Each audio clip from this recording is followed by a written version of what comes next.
Prosta qaynatamın bir plusu var ki 15 il əvvəl ayrılıb ondan sonra ailə qurmayıb. Qaynatam. Onun plusu yoktu. Neyi yoxdur? Plusu. O nə deməkdir? Plus. Necə plusda başasan? Plus yoktu. Plus nədir həyatım? Hast du gerade selber plus gesagt?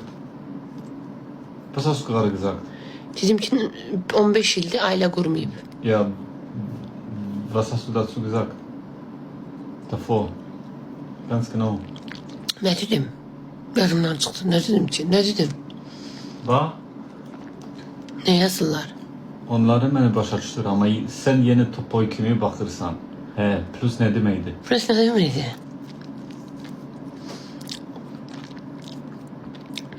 Evlənməyib də istəməyib ailə qurmaq. Müsbət. Yəni müsbət. Yaxşı bir şey. Yaxşı bir şey. Yaxşı bir şey. Nə?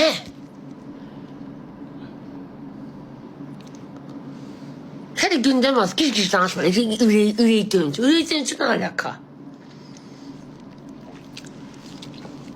Cümlədəni başa salın da.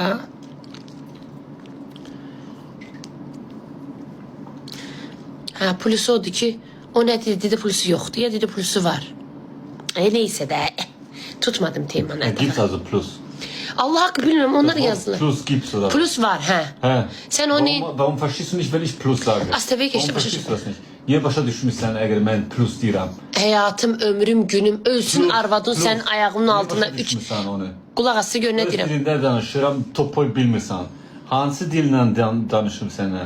Mən də sənə deyirəm ki, mən nə dedim ki, sən onsuna plusunu tutmuram da tema Almanca başa düşmürsən, Azərbaycan başa düşmürsən, hansı dillə danışım sənə? Kişi bezi be. Çok yaz. Kişi bezib. Oğraş oğlun kızı oğraş.